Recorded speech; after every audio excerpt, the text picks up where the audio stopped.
Cześć wszystkim, zbliżają się walentynki i w związku z tym proponuję Kissing Challenge na tym kanale.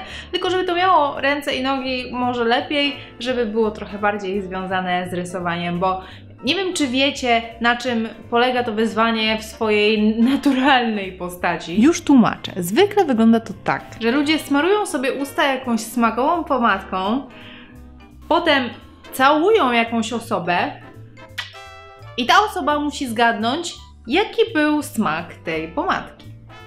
A ponieważ ja chcę, żeby to miało związek z rysowaniem, to będę malowała usta farbami i osoba, która mnie pocałuje, będzie musiała zgadnąć po smaku, jaki jest kolor tej farby. Chodź, owca, chodź. Żartuję oczywiście. Mój Kissing Challenge będzie polegał na tym, że mam tutaj dwie miseczki. Jedna z częściami ciała, które będą całowane, a druga z postaciami z różnych filmów animowanych, nie tylko z Disneya. Będę losować i patrzeć, kto się jak całuje. Zaznaczam, że w tej miseczce znajdują się i faceci, i dziewczyny, więc nie wiadomo, jakie pary nam się trafią. Ale na początek jeszcze tylko szybciuteńki tutorial, jak rysować całujące się postacie. Pamiętajmy o tym, jak wygląda twarz człowieka. Na środku znajduje się wystający element, czyli nos, więc w momencie, kiedy postacie się całują, to ich twarze nie mogą być prościutko. Jedna z nich zawsze musi troszeczkę przechylić głowę, żeby nie było zderzenia.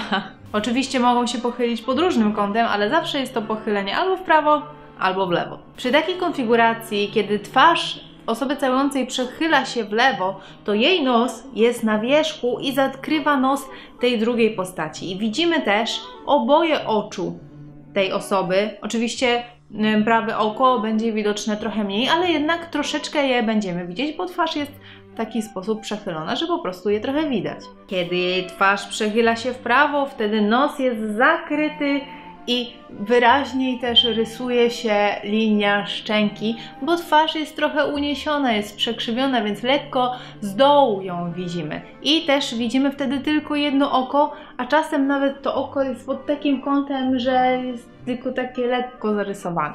Dodatkowo nie da się całować tak. Trzeba te usta trochę wypiąć, do przodu je wysunąć.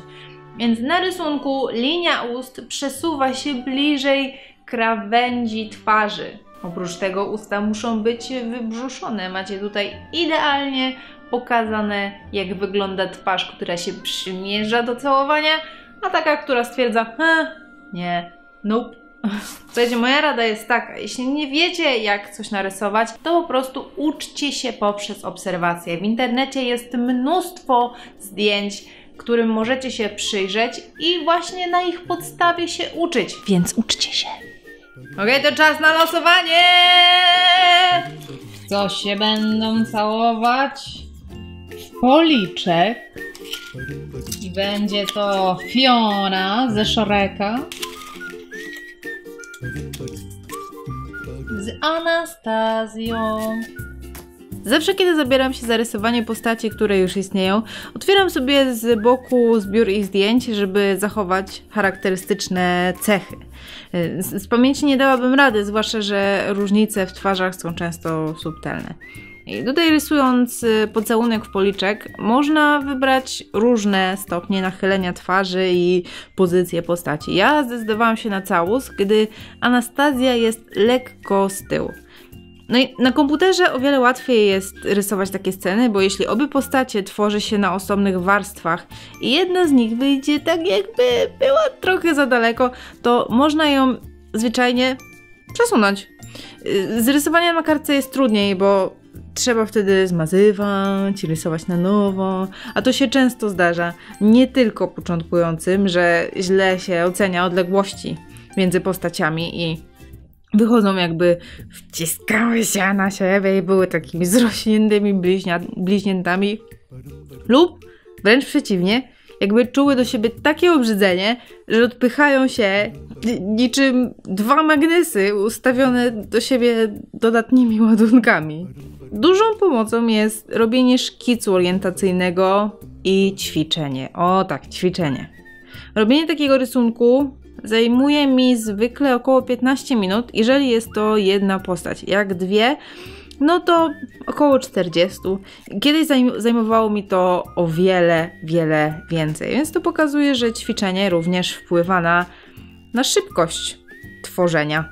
Cieszę się, że wreszcie mogłam narysować Fionę, bo bardzo lubię tą postać i uwielbiam Shreka. A zwykle odcinki z rysowaniem postaci robię w świecie disneyowskim.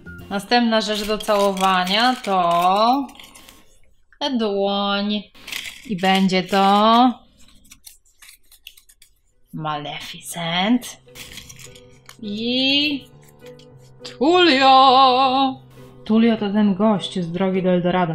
Wiem, że miało być z filmów animowanych, ale za bardzo lubię kreację Angeliny Jolie jako czarownicę, żeby z niej zrezygnować.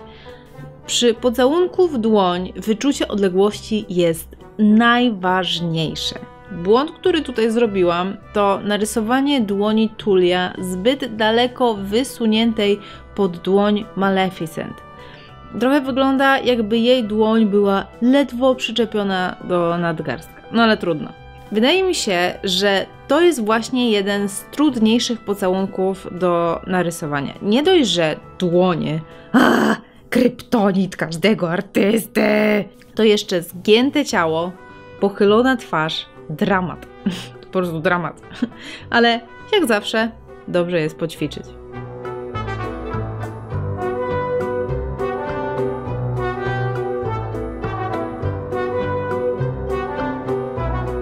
To teraz buziaczek. Usta. No dobrze, to będzie pomiędzy Jafarem a Hadesem. Tak.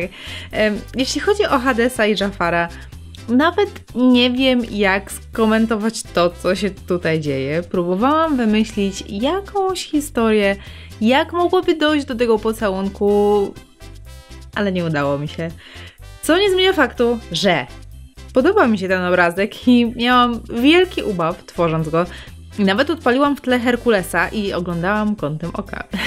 Bardzo lubię pracować w Paint Tools'y, bo jest to program prosty i intuicyjny. Zwykle używam dwóch narzędzi, Pencil i Brush. Można te narzędzia modyfikować, zmieniać im nazwy i dodawać je na nowo, po czym znów zmieniać. I widzicie tutaj dużo ustawień, którymi można się fajnie bawić. A jeśli Wam się nie chce, tak jak mnie, to w internecie jest kilka fajnych podpowiedzi ustawień. Na przykład na DeviantArcie użytkownika Ricky jest pokazana ściągawka ustawień kilku naprawdę fajnych pędzli i niemal wszystkie są przekształceniami pędzla Brush. Tak więc tworzycie sobie kilka narzędzi Brush, każdemu ustawiacie inne parametry, zmieniacie ich nazwę i voilà! Jest się czym bawić i nie trzeba za każdym razem ustawiać na nowo, bo jak już raz ustawicie, to tak już zostaje.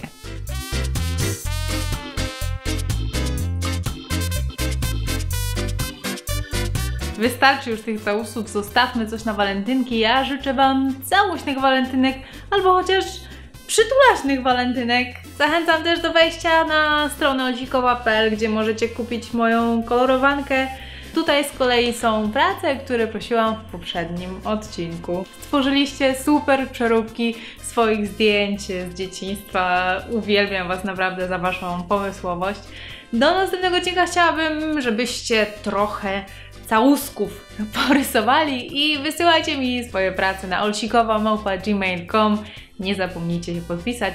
My widzimy się za tydzień w czwartek o 18:00. Nie przegapcie. Pa, pa, pa, trzymajcie się!